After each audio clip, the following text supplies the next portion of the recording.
You are tuned to the Nighttime Podcast, focused on the fringe of Canada.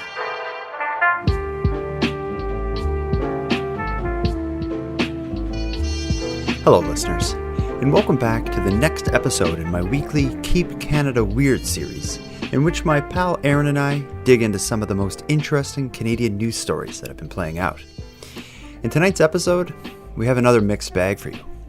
We're going to revisit Hockey PEI's nonsensical handling of racism.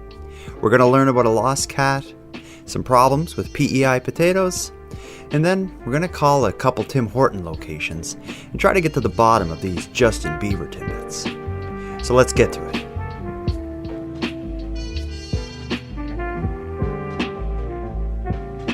How have you been?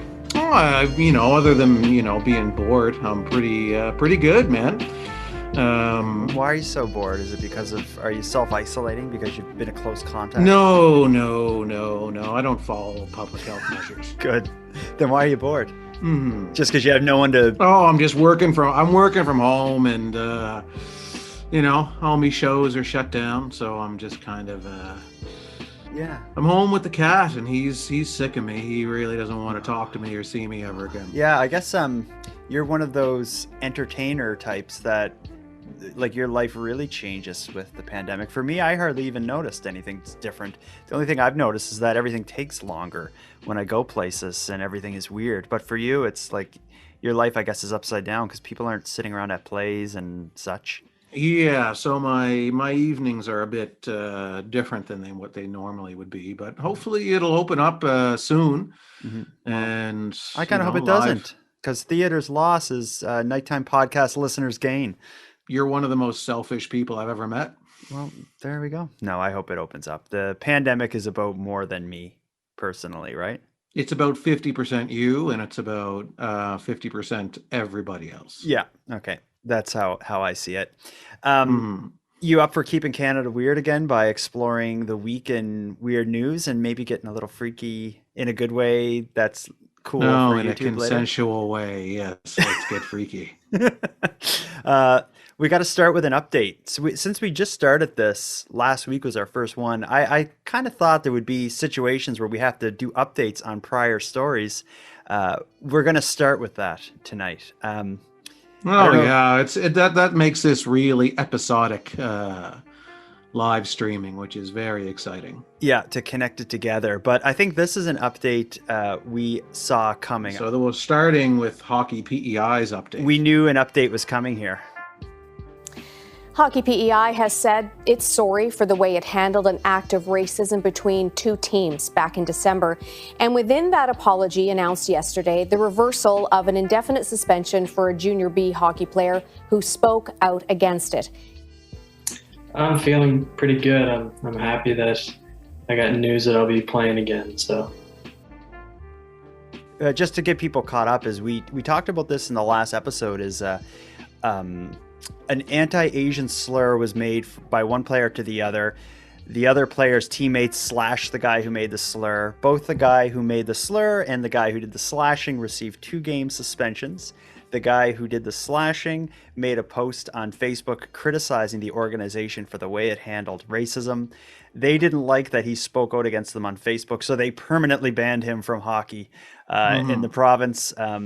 It appears that the appeal process for Hockey PEI involves going on every news outlet in Canada and talking about how foolish Hockey PEI is, which is an odd appeal process. But Keegan Mitchell, the 20-year-old, for the rest of his life, if you Google his name, you will find a bunch of articles about how ridiculous Hockey PEI handled this.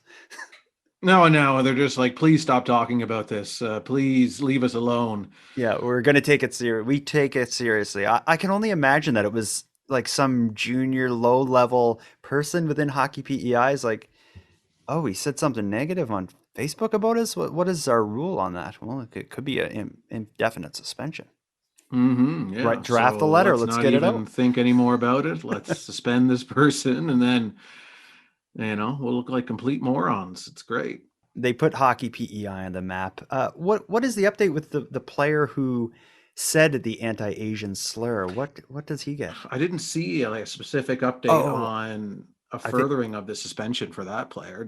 Was there? I just found it. Yeah. Further down the article, it says the organization faced criticism for its ruling on the 19-year-old player who made the anti-Asian remark. His initial 2-game suspension was changed to a 5-game 5-game suspension, suspension. There it which is. falls Yeah. more in line with Hockey Canada guidelines.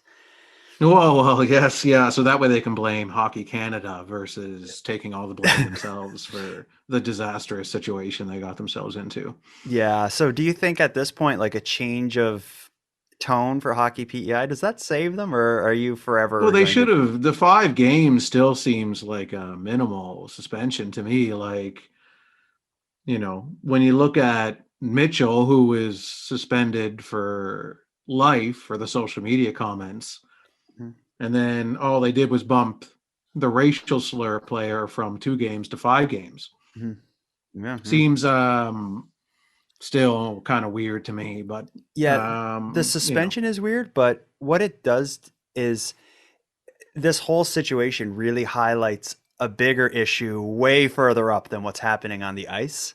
And I Mhm. think the young man, Keegan Mitchell, who again went on every media outlet in Canada, it seems, to talk about this. I think he did an amazing job of standing up for a teammate, standing up for Mhm. what's right, and shining a flashlight on a really ugly issue that is not unique to Hockey PEI.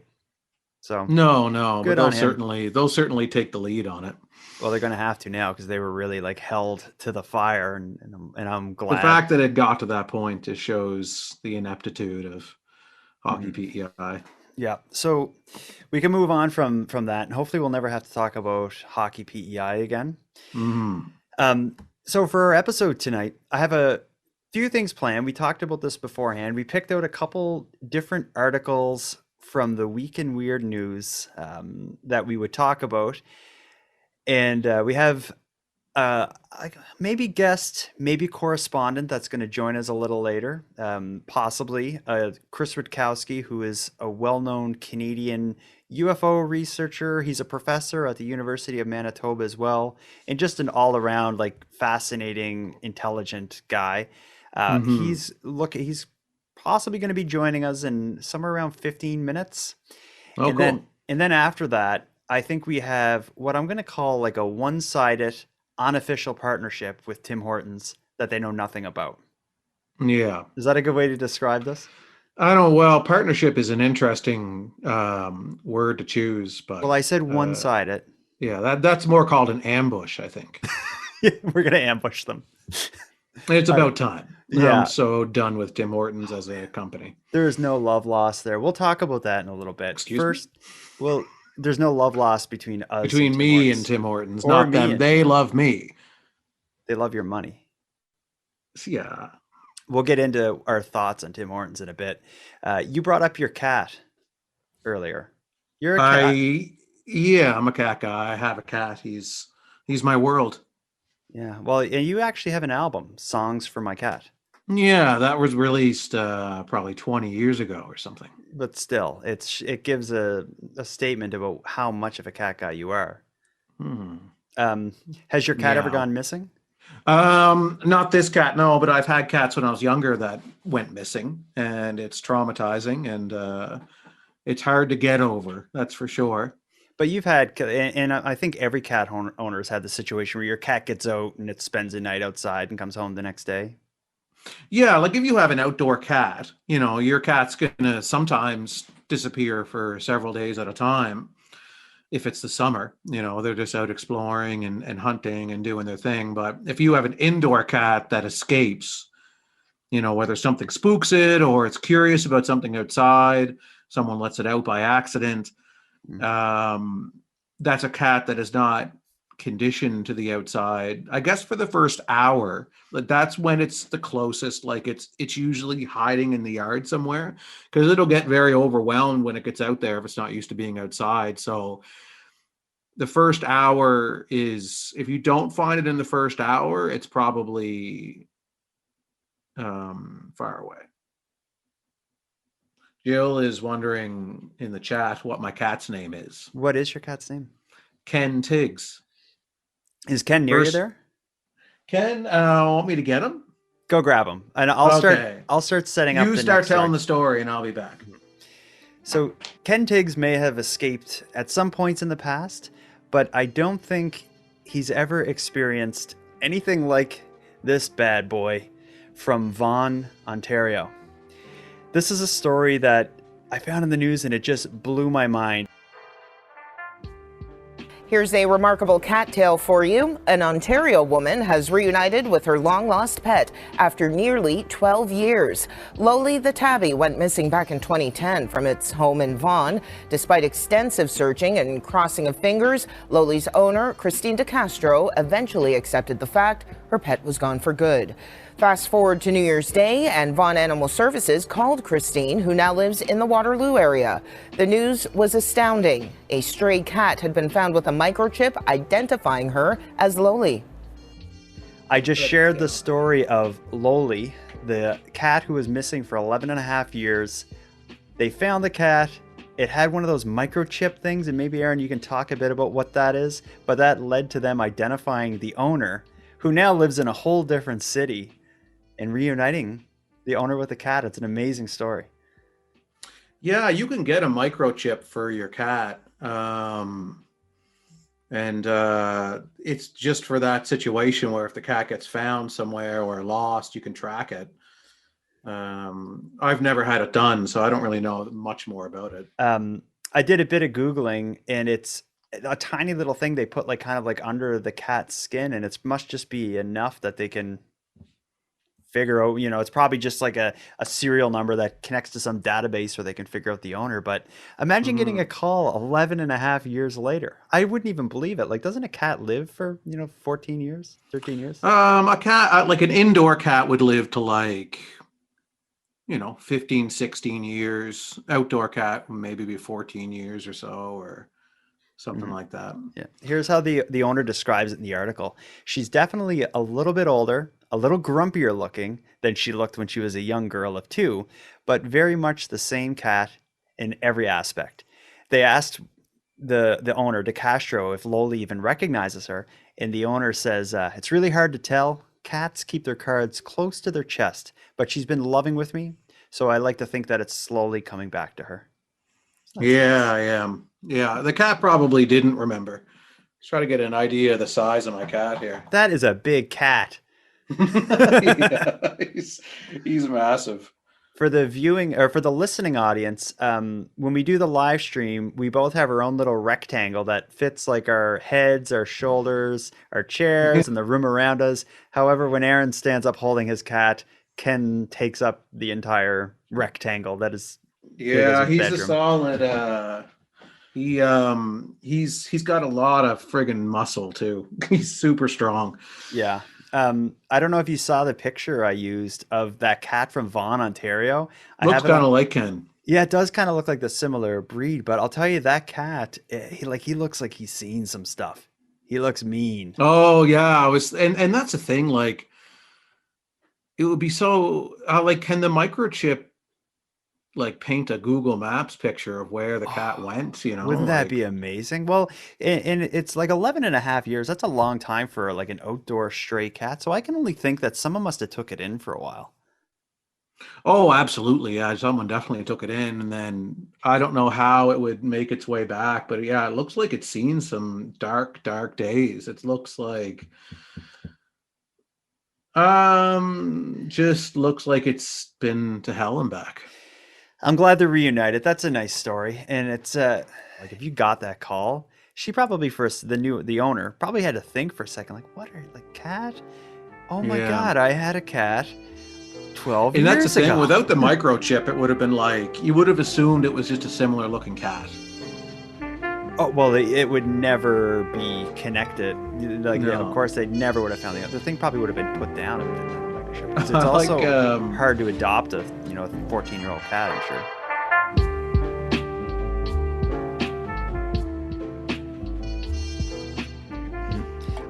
Before we welcome our UFO correspondent, let's go through one other story.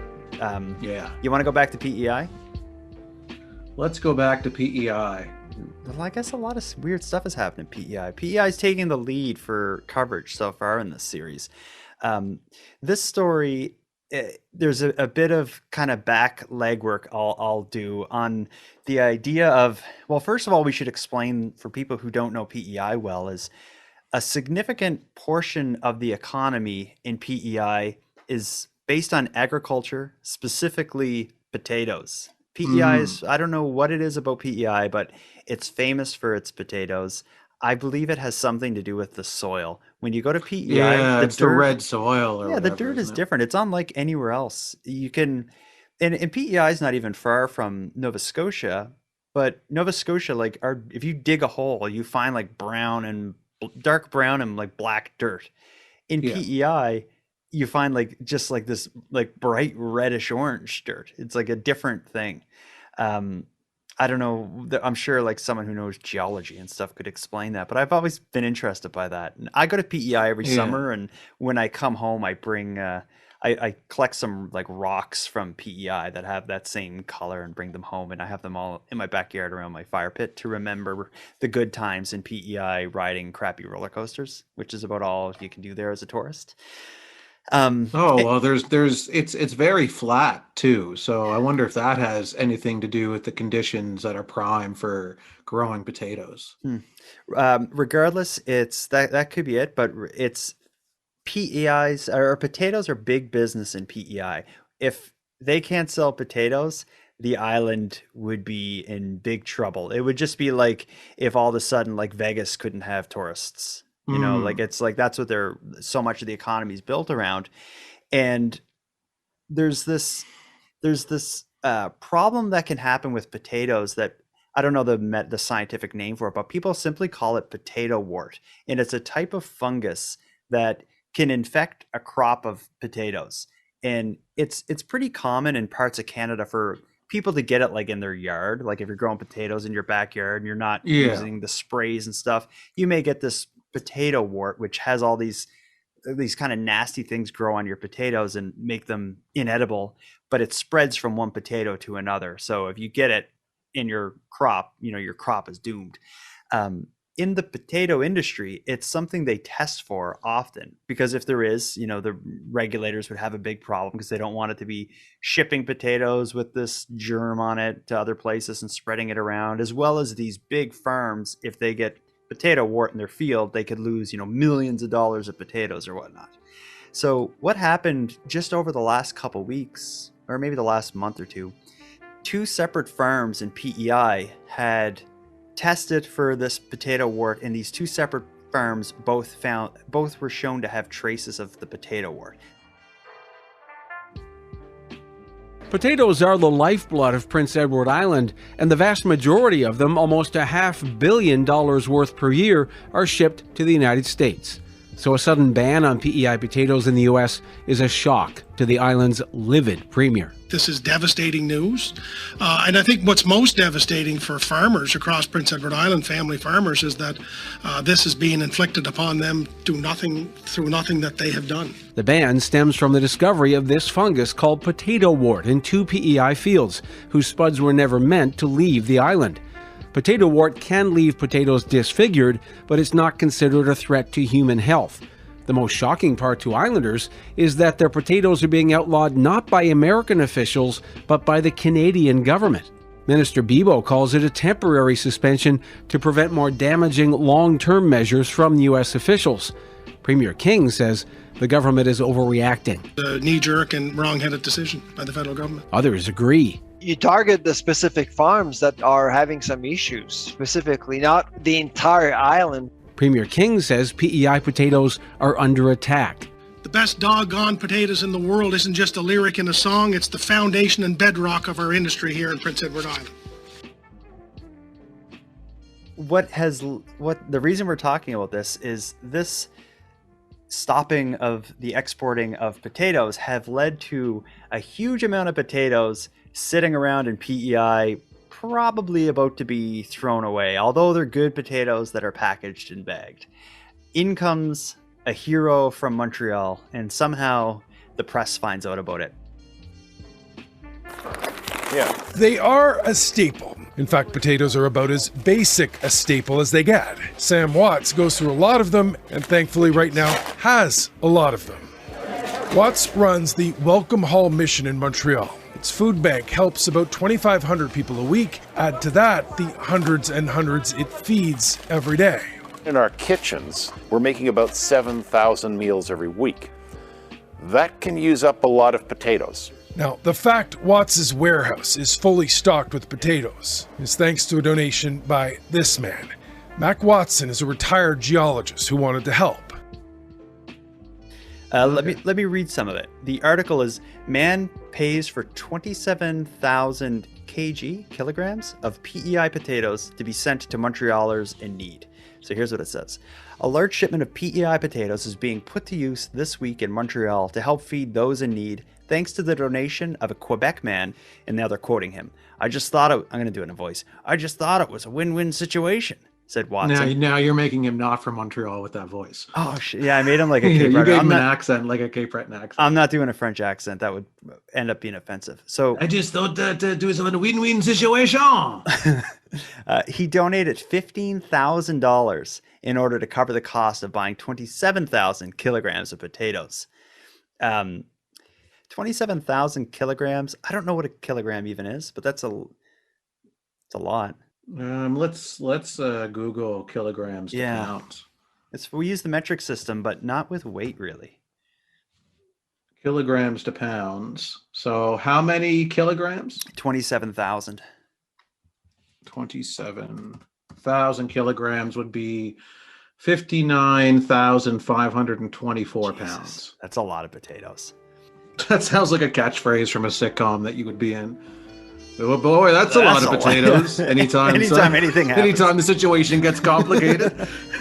Boy, that's a lot of potatoes. And then the studio audience erupts. This line. We're going to take a quick break here, probably 1 minute. And then when we come back, we're going to have our correspondent on the line.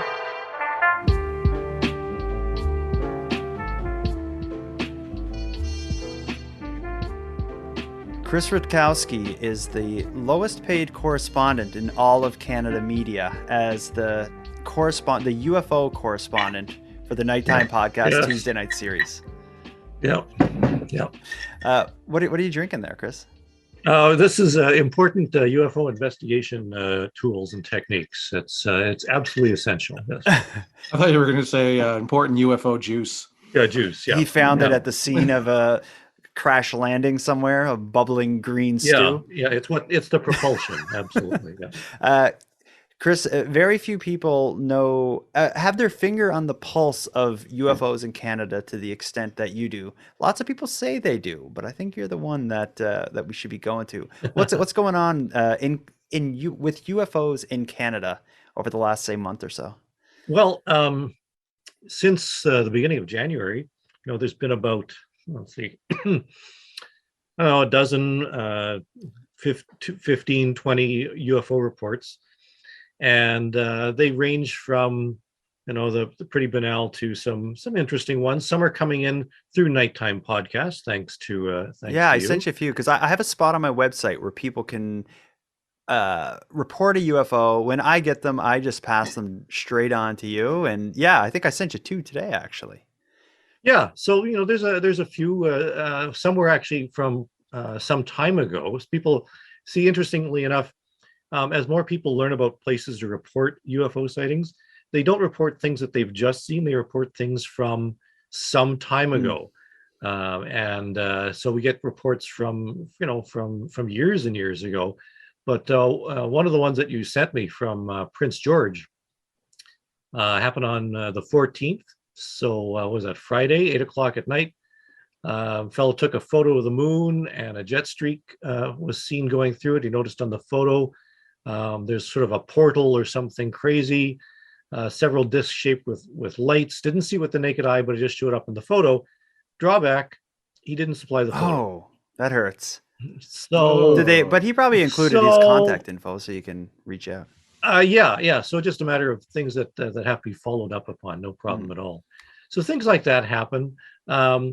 There's the other place is that on UFOs above Canada, which is the Facebook group, people are reporting things and posting photos all the time. One of the most recent things posted to UFOs Above Canada, also connected with us, is a fellow who saw something Sunday night. Said it appeared to be a rather large star, didn't pay it much attention at first. When he went back 30 seconds later, it was gone. Plain and simple. And that was, when was that? About 9:30 at night. So people are reporting things. They're slowly trickling in. And it's just a matter of going through, the various locations where people are tending to report UFOs. And, MUFON has a bunch of cases up as well. I think there's about 10 cases from MUFON. And MUFON, just for people who aren't well versed in the topic, that's one of the more well-known UFO investigative groups that you can report incidents to. And they share their reports publicly. I want to ask you about just going back to that one you talked about, where somebody looks up and they see what they think is a star, and then a half hour later it's not there. Of course, stars don't move, but what would be an explanation? How do you explain that? Well, I mean, it still could be a star. It could be just that a cloud covered it, or something like that. Stars over the course of a couple of hours will move, as the night sky rotates. So, or the Earth rotates. So these things, will move slowly and drop down below the horizon. We don't know how high above the horizon this was. Maybe it went behind a tree, all that sort of stuff. But there's a whole series of things that you can do to try and figure out using detective work. And that's what the UFO investigators do. Curiously enough, this sort of goes to your question. I'm currently, one of the other things that I do, some people might know, is I do the Canadian UFO survey every year in cooperation with a lot of other people across Canada. But I coordinate that, and we enter all the UFO sightings from the past year into a database, and then we analyze it to see how many cases there were. And last year there was quite a few reports. In 2020 there were quite a few reports. In fact, it was one of the higher record numbers. Last year, the numbers of reports seem much lower. Now it's going to take probably until mid-February, maybe into March, before we get any results, because things tend to take some time to filter down. But it doesn't look to be as high as 2020 in terms of numbers of UFO reports.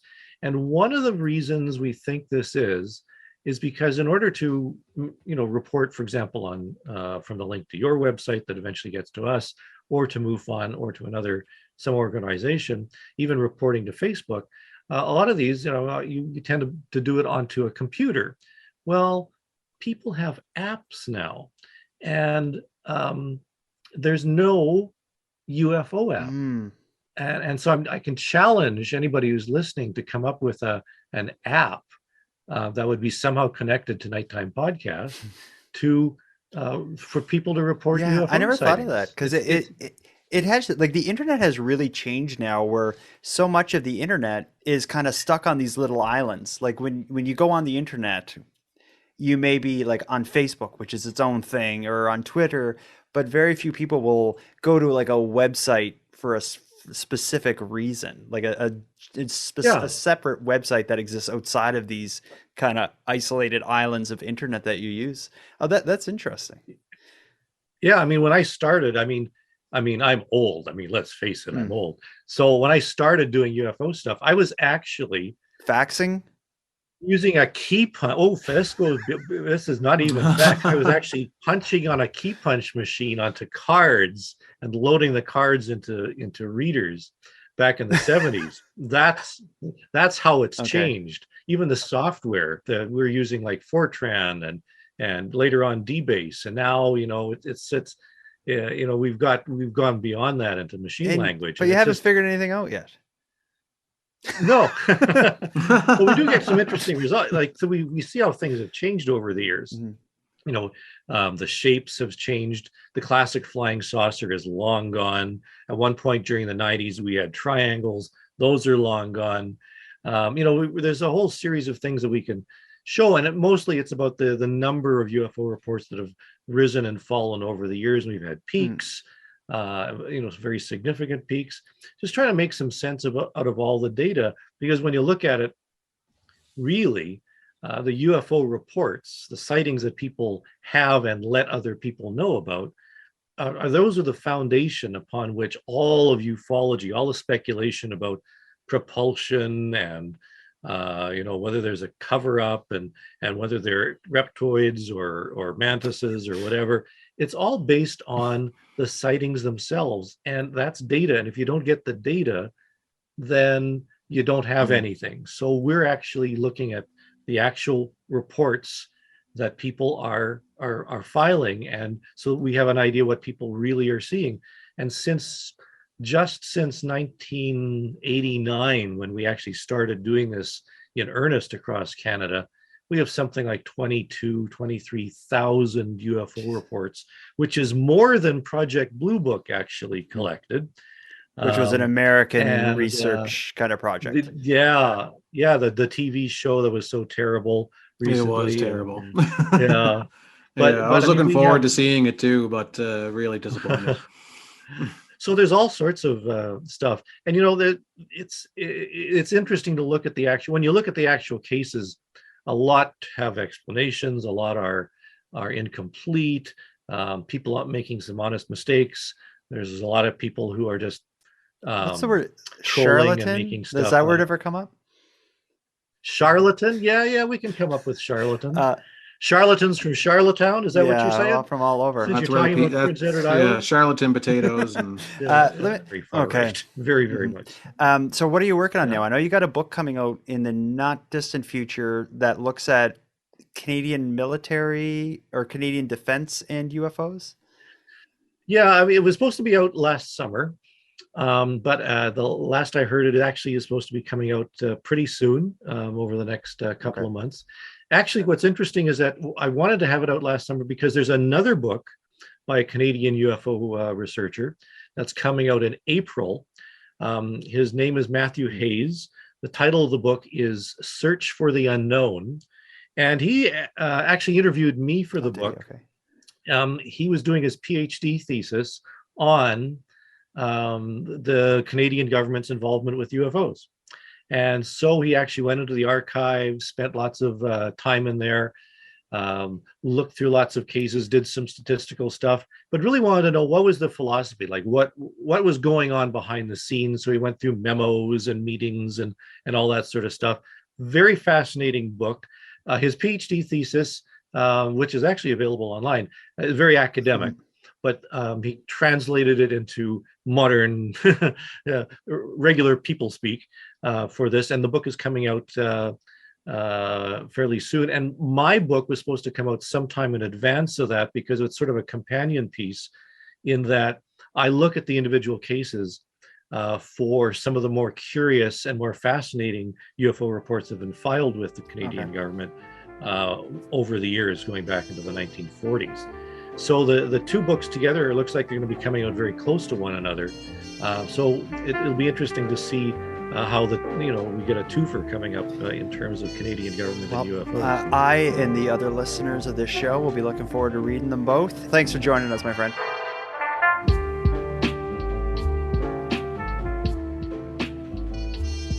Well, that's Chris Rutkowski. He knows his stuff, eh? Oh yeah, interesting. He can talk forever. And what I like about, I enjoy the UFO topic because I like the mystery of it, but I also like the individual stories and the people who find themselves in that world. But I don't like when it's so bizarre and out there and just crazy. I find Chris does a really good job of entertaining the wild side of it, but also adding insight and making it intelligent to the point that you're like, oh, that's an interesting kind of phenomenon that you're describing. Did someone? I just see you looking over your shoulder. Did someone breaking in? Yeah, 1 second. Oh my gosh.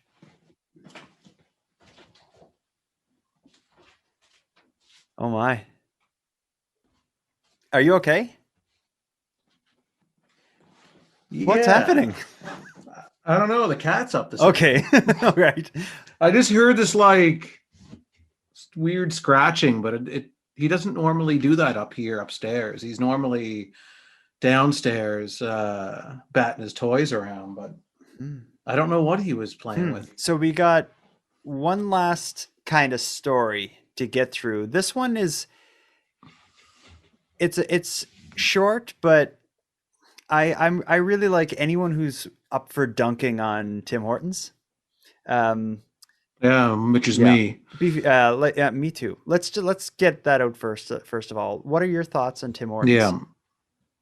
Tim Hortons, like, I remember when I was a child, and how exciting Tim Hortons used to be.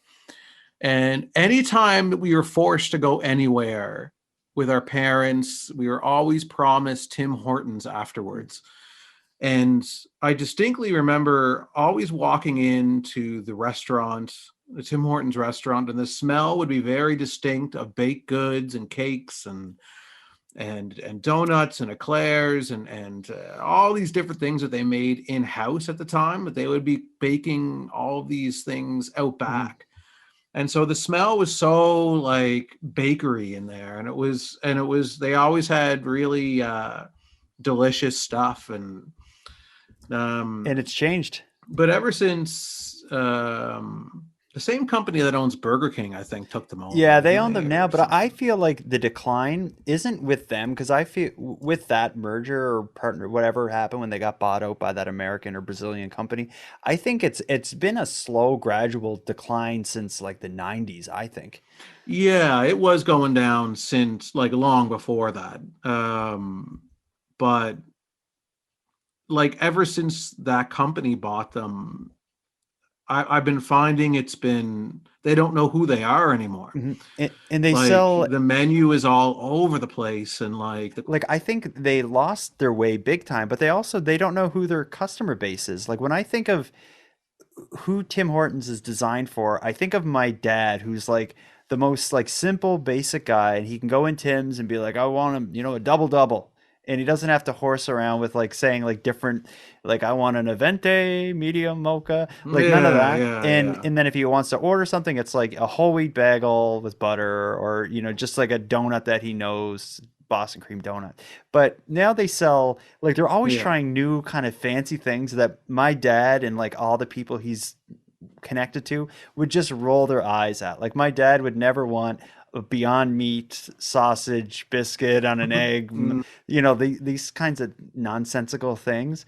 There's a video I wish I could play. I don't know if you saw it. It was a video going around of two guys going through a drive-through together, and it's like an older guy in the driver's seat who's the one who's going to be talking to the drive-through window, and a younger guy next to him, and the younger guy's messing with him, being like, I want to get a latte frappe or whatever, and the guy in the driver's seat is completely shocked by like, you're not ordering that, you can't say that. The fucking line up here, will you?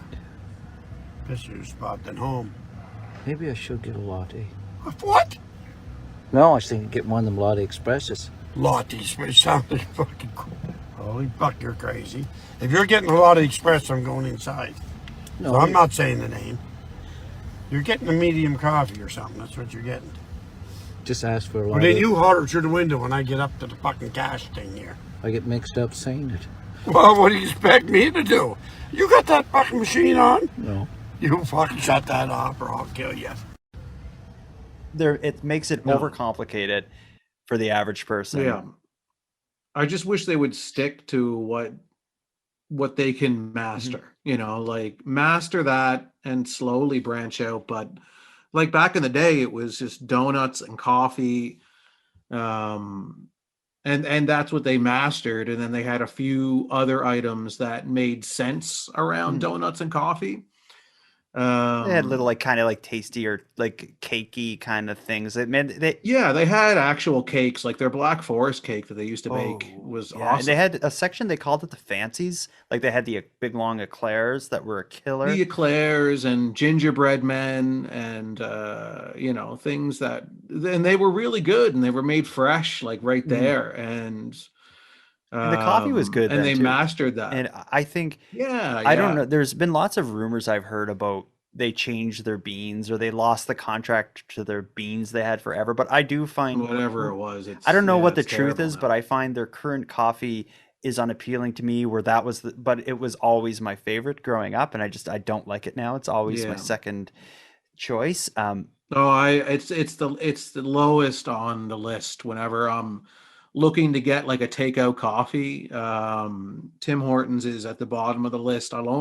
It's the logistics of Tim Hortons is the only thing that brings me they're back. everywhere, it's because they're everywhere. So it's like it's inconvenient for me to drive across town to a Starbucks or whatever. Thankfully, McDonald's is more readily available, or just as readily available, because their coffee is far superior to Tim Hortons coffee. Oh, absolutely. And their cups are better. That's always my complaint with Tim's. Oh, the cups are phenomenal. Yeah, Tim Hortons cups are like they're the worst cups. They leak all the time. I hate getting. Oh, they're brutal. I feel like one out of every 5 coffee end up with me in my car with like, I look down at my jeans and I got like a bunch of brown circles everywhere from the stupid lids that they put on them. Yeah, and that's not the coffee, but I know what you mean. And I won't even get started on their food. Not even like the selection ever changing and the Beyond Meat weird stuff that I don't know who even wants that. Like what vegetarian, I don't know any vegetarians that are like, I really want like a sausage kind of like thing that tastes exactly like sausage. Yeah, like a vegetable sausage from Tim Hortons. Like again, like you go to the farmer's market for that. You don't go to Tim Hortons for that. Like you go to Tim Hortons for a coffee and a donut or a coffee and a bagel. Like why there's, selling, and they finally made the switch. Like if there's one food that they could have mastered early on, it was breakfast, right? But they failed for years on they didn't have breakfast with the shipped in microwavable eggs. When they finally like got into breakfast sandwiches, it's like, what's taking you so long? Why are you like so slow on this? And then when they finally bring out breakfast sandwiches, it's the yellow nuclear egg that was shipped in from God knows where that is reheated in the microwave. And it's like around the corner, McDonald's has mastered the breakfast. It's the real egg. Yeah, it's like an egg. A&W has mastered the breakfast. It's so simple, but like yet so complicated to them. Like it just blew my mind. It's like, why are you doing this? And they finally switched now to the real egg. The poached egg or whatever it is. Good for them. We're not the only. Too little, too late. Too little, too You're late. getting heated. I don't often see you heat it like this. But you're not the only one who's unhappy with Tim Hortons. I'm going to read you a short article here. And I think this is just, we don't even need to get into Tim Hortons' never-ending quest to include Canadiana and Canadian kind of mythology within their branding. Like they really want to, that meme you probably see. It's the guy, I can't think of the actor's name, but he's holding a skateboard and he's dressed young and he's like, "Hello, fellow kids." Do you know them? Yeah. Who is that? What's that meme? Anyway. No, I don't know. It's hard to keep someone track of screaming at me about it. Anyway, whatever. Tim's really wants to appear Canadian, so things like hockey are a really big deal. They sell hockey cards. They also want to appear like, I don't want to say the word woke, but they also want to appear like, modern and inclusive and all that. So they made a big deal of including female players in this year's hockey cards. An 8-year-old activist does not feel they did a great job. So the headline of this article, I'm reading a CTV article. The headline is Tim Hortons hockey cards inclusivity effort disappoints an 8-year-old activist. So I'm going to read a bit.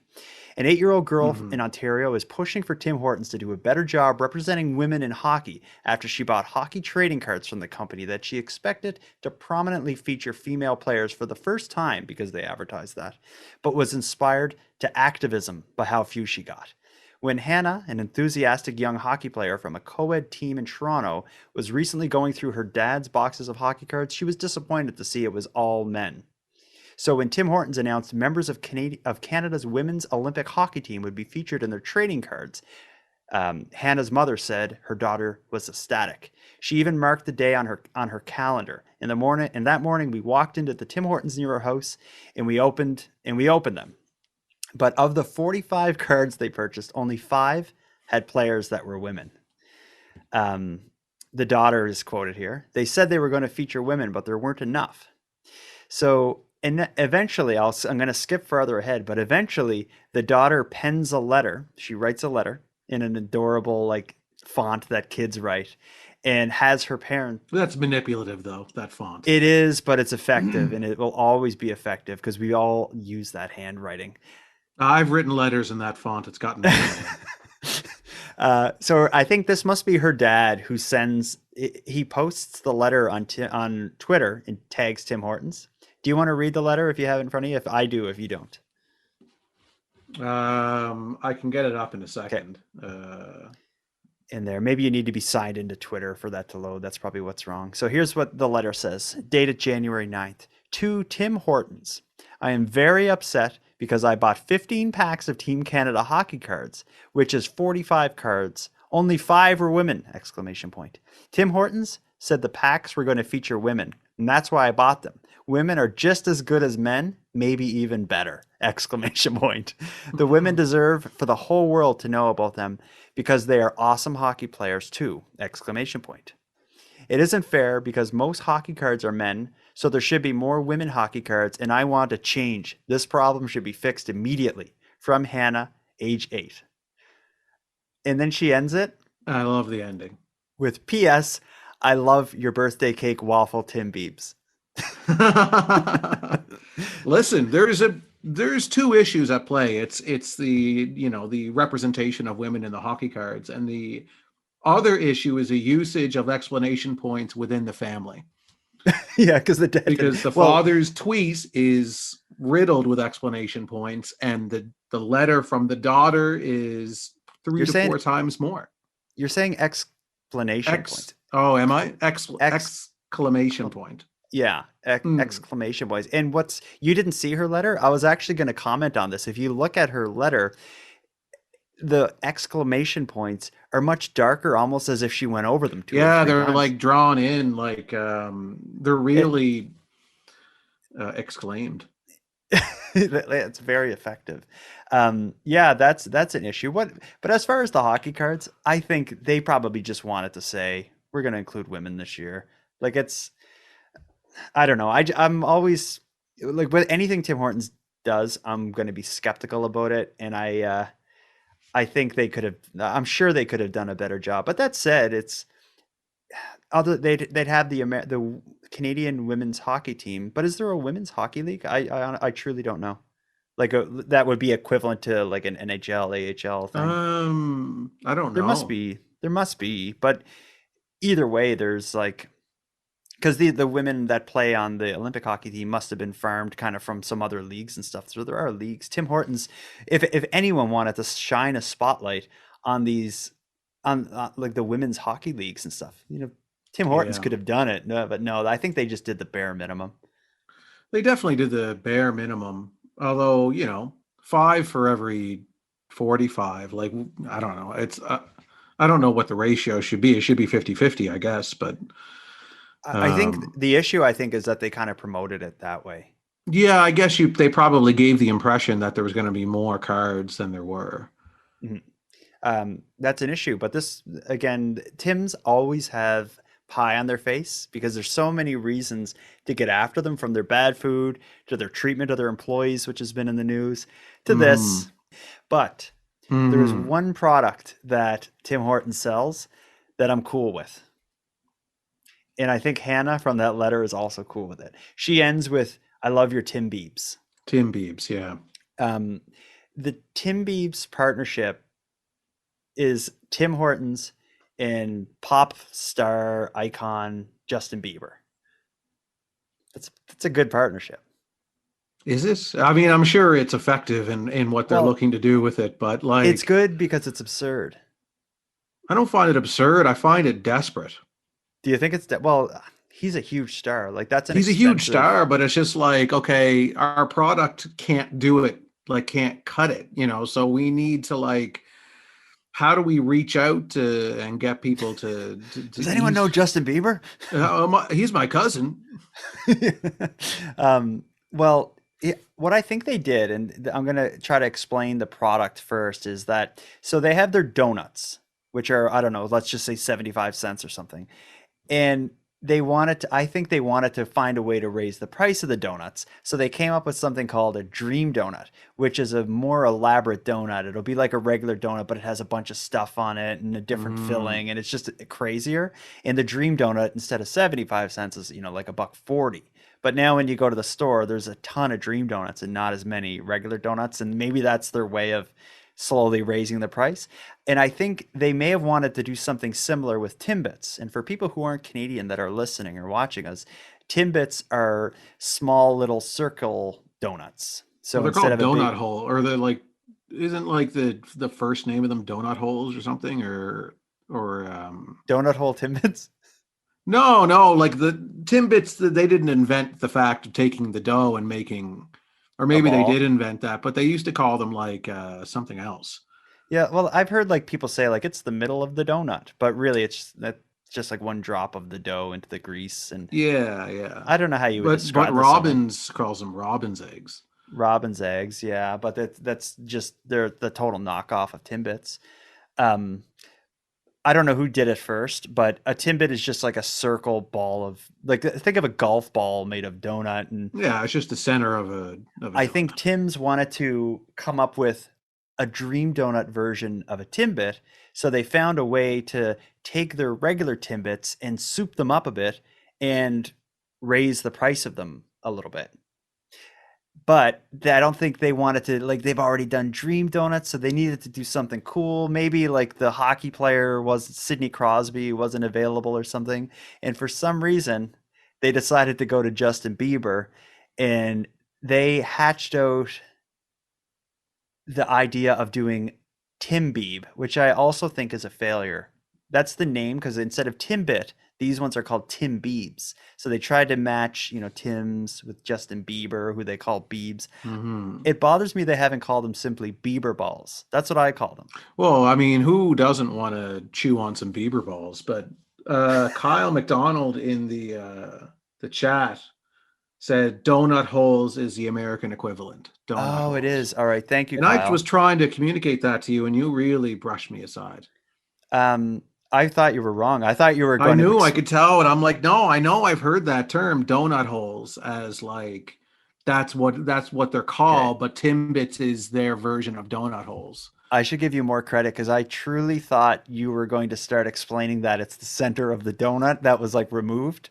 That is what it is. No, it's not. I thought that when I was a kid. No, it's just like all they do is with it. When they make the donut, they're left over with that piece of dough, so they might as well sell it as that. Are you serious? Donut hole? Yes, that's where it comes from. Have you ever seen a universal thing? No. Have you ever seen how they make donuts? They don't cut the center hole out. What it is so there's a big thing of grease, and then you have batter. That's how they make it. But I'm sure when donuts were made like years ago, like people would take dough and then they'd stomp, the middle out of it, and then that would be and then they'd sell the other part as a donut hole. I couldn't disagree more. My dad, we had like this donut machine thing that my dad had somehow, and it was like had a big thing of boiling grease, and then you would just take like the batter, which is like kind of like pancake syrup, and you just make a circle, and it would just and it would sizzle into a donut, and then you just put a little blob of it, and you would make Timbits. But it would be so much more work to like cut out the center and sell. When you were explaining it, I thought that's what you meant. You're the only person other than me when I was 5 that thought that. No. I'm curious about this. And shaped, so you're trying to figure this out. What are you putting in your Google search to try to how get are donuts made? Let's see. Hold on. Let's see. What are donut holes? Okay. What are donut holes?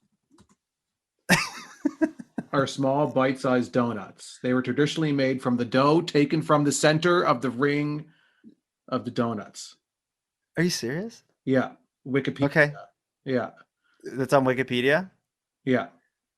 If you go wikipedia.org, wiki donut, donut holes are small bite-sized donuts that were traditionally made from the dough taken from the center of the ring of ring donuts is how it's written there. But I think now the way you explain it is how donuts are made now.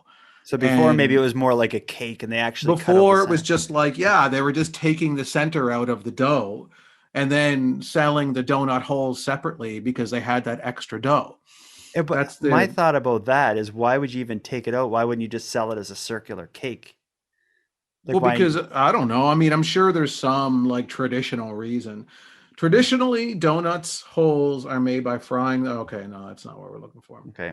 But anyway, that's where they came from. Like, how they produce them now is probably much more effective, and because they want to make donut holes or Timbits or robin's eggs or whatever. Wow, that's like something in my life. I remember thinking that as a kid, that's how they made them, and and then as I grew up, I was like, oh, I was such a foolish kid. You just blew my mind. But let's get into it here. So, have you tried the Tim Biebs up until this point? No, I haven't.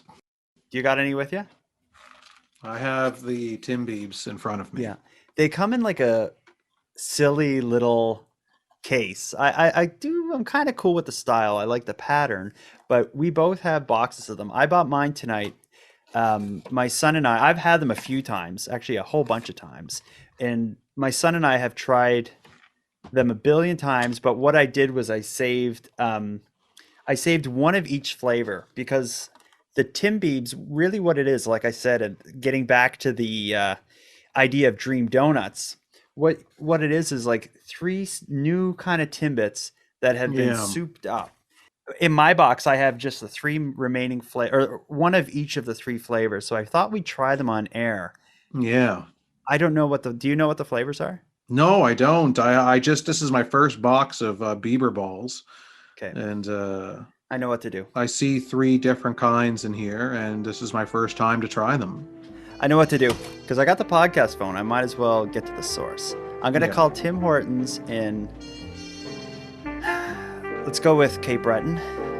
I'm going to go with Tim Hortons in Glace Bay. You know the area better. Would you say I should call the Reserve Street or the McKean Street? Tim McKean Hortons? Street. Call McKean.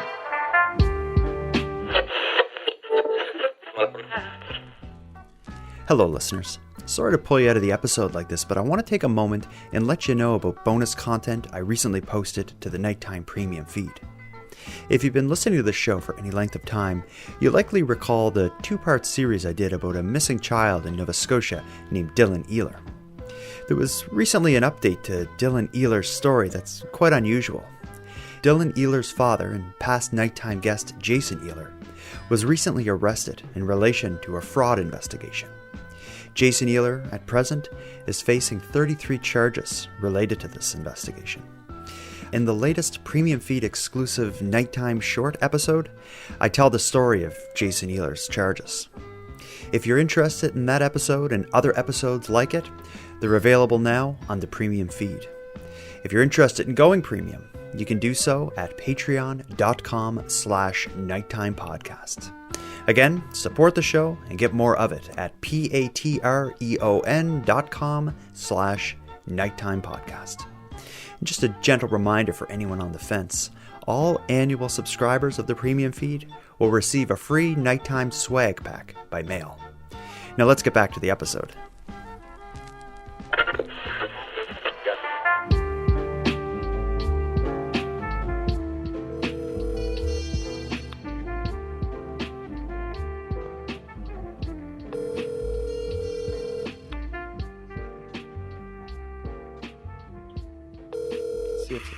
Tim Hortons, McKean Street, Susan speaking. Hi there.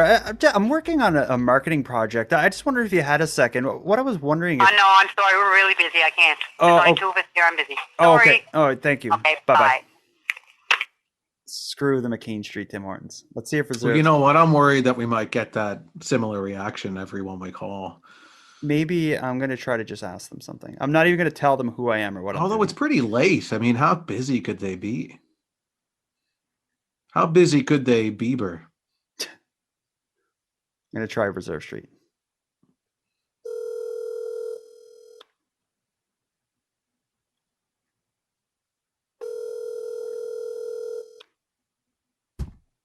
Reserve Street to Martin.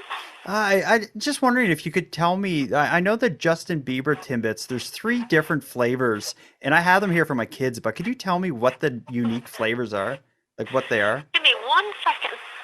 I actually have to look at them to know. Sorry. We have the sour cream with the waffle on them. Okay. We have the birthday cake with the cinnamon. Ooh, okay. And the chocolate one is, I think it's, I said it backwards. I'm so sorry. The chocolate is the one with the waffle on it. Okay. The birthday cake is the one with the chocolate chip on it. Oh, okay. All right, perfect. Are they limited time, or is this like a permanent thing that they'll be available? It's actually promotional at the moment. It is. And just one last thing. Are they big sellers? Like, is this a popular item on the menu? It was at first. They're not so much as popular, but they're still pretty popular. Okay. And you included like merch with them. People could buy like bags and stuff. Are you still selling the bags and the toques? We have fanny packs, we have the beanies, and what's the other one? Hold on. Just a little bag. I'm not sure what kind of bag this is. Okay. All right, cool. And if someone goes into Tim's, they can just buy them? Yeah. Oh, awesome. Okay, cool. Well, thanks for telling me about that. I appreciate it. All right, Have take a good care. night. You too. Bye-bye. Thank you. What a sweetheart. Yeah, what a completely alternate experience that you had calling the Reserve Street versus the McKean Yeah, Street. like that was nice. But I didn't entirely get, so she mixed it up a little bit. So what we have, Yeah, so we have the chocolate has like waffle pieces on it. yeah, so what they did was they took a chocolate Timbit, crushed up some kind of waffle thing, Yeah. and put it Let me on try it. to. You want to start with that? I got a good shot of it here. Okay, let's start with that. Okay, here we go. I find that chocolate is overpowering. I don't taste the waffle. It tastes just like a regular chocolate Timbit to me. With like kind of like a dried cookie kind of thing on it. Mm-hmm. My favorite Timbit is the birthday cakes. Timbits, those are so good. So that's this one here. Yeah, and it's birthday cake with like cinnamon on it, is what she said. Let's try that. This is birthday cake. Oh, yeah, I like that. Yeah, I'm gonna cleanse my palate here with some water. Kyle McDonald in the chat must be a Cape Brettoner. He told me that first one we called the McKean Street is the busiest Tim's in the Bay. Busiest in the Bay. Yeah. The second one we had was much nicer. So now this is the sour cream one. Is the remaining? Yeah, and I love sour cream donuts. What they did was, or what Justin did, because they say it was Justin Bieber and like the head chef or whatever for Tim Hortons got together and came up with this. They weren't very creative because all they did was they took a sour cream donut and put chocolate chips on it. Yeah. Let's try it. What do you think? Like it tastes, you can like there's a hint of flavor to it, but the birthday cake one seems to be the one that pops the most. I think that's because the birthday cake Timbit pops the most. I think it's just the best. But in terms of distinctive, like, do they taste different from other Timbits? Are they special in any way? You think the birthday cake is my first, my second is sour cream, my third is chocolate. I think I agree. Yeah, because the chocolate one is just a chocolate Timbit. I don't like chocolate. Like a chocolate glaze. I like it. But it's, I don't know. If I had a box of Timbits at the very end, there's going to be like a plain and a chocolate sitting in there. Oh, we should share Timbits then together because I usually go for the chocolate glaze like right off the bat. We should share Timbits together. So then you can have all the other Timbits and I'll have all the chocolate glaze. Next time we're in person, we'll do a live recording like this where we can split Timbits without any disagreement. I think a donut podcast is in the mix here because things got heated between us tonight over the whole. We found the button. We found the finally what you two, what the two of us will not agree on is how Timbits or donut holes are produced. One thing I thought about doing for an upcoming episode here is I was thinking like it'd be cool to feature like a unique business to feature in every episode. And I put a thing up on my Facebook asking people like if there's an odd or weird or strange or noteworthy business in your town, let me know about it. And I got a few emails, so I'm going to look into some of this stuff. But so for anyone who's watching or listening, if you can think of a business that's really weird, let us know about it. There's one I can think of, but they're not open anymore. And I don't know if you're around for this. Once upon a time in Halifax, there was a coffee shop, and it was called the Explicit Lyrics Cafe. And what it was their logo was, like when you'd buy a CD, if it had bad language, there was that thing, like explicit lyrics. Yeah, the parental advisory. Yeah, their logo was that parental advisory thing, except it said Explicit Lyrics Cafe. And get this, you would go in, and there was chairs, you get coffee, muffins, and donuts, just like every other little mom and pop kind of coffee shop. But what their niche was that they only play. I laughed thinking about this because I don't know how they came up with this, but they only played music that had bad language. You would go in, and everyone would be sitting down drinking coffee, and it would be like Eminem, like the rapper, or like Snoop Dogg, or like heavy metal, like Marilyn Manson, that sort of stuff. And everyone was just sitting around, like listening to music with bad language. Yeah, is that the weirdest business? I don't think I'd put it up as the weirdest business, but it's interesting. Yeah, it didn't last long. I think it lasted maybe 6 or 8 months. And the only reason I knew about it is because it was right behind the apartment I was living in. So we would go almost as a joke to the Explicit Lyrics Cafe and see how bad the language was in the music. Well, you might be, I mean, the clientele might end up starting to become problematic. Cafe like that could have shut them down. Anyway, well, let's wrap this up, Aaron. We got a lot of weird stories for next week. I already have 3 stories, but I have a feeling a lot more weird stuff is going to happen through the week. No, we've got a whole week for strange events to occur in between now and Tuesday. Until next time, Aaron, let's do your part to keep Canada weird. Do you have anything you're planning to do to keep it weird? Dress as a clown and stand on the side of the highway? No, I'll be if anybody does that, I'll be watching from behind closed curtains. But I think we should end it up with the new tagline of that's a lot of potatoes. If I were to Tim Beeb in my mouth. But you took a whole one too, and let me end with a Tim Beeb as well, a full one in my mouth. All right, thanks for watching and listening, everybody. See you later.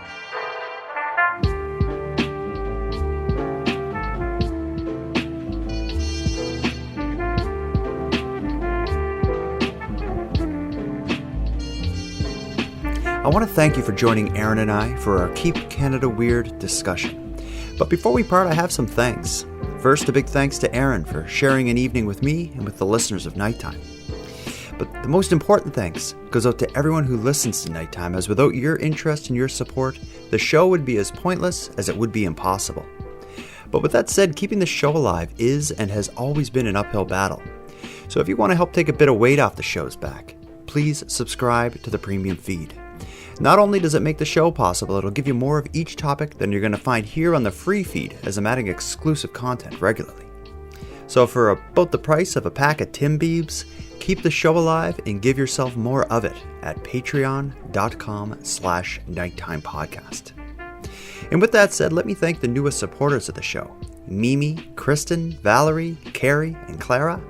Thank you for going premium. And for anyone else out there who'd like to support the show but can't do it via the premium feed, you can give me a big hand by simply sharing this episode on social media and letting like-minded friends know what we're doing here.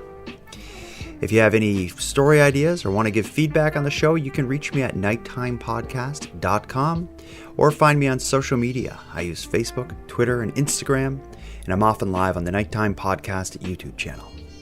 So until next time, take care of each other, hug your loved ones tight, and let me know if you see anything weird. The Nighttime Podcast is written, hosted, and produced by Jordan Bonaparte. Copyright Jordan Bonaparte.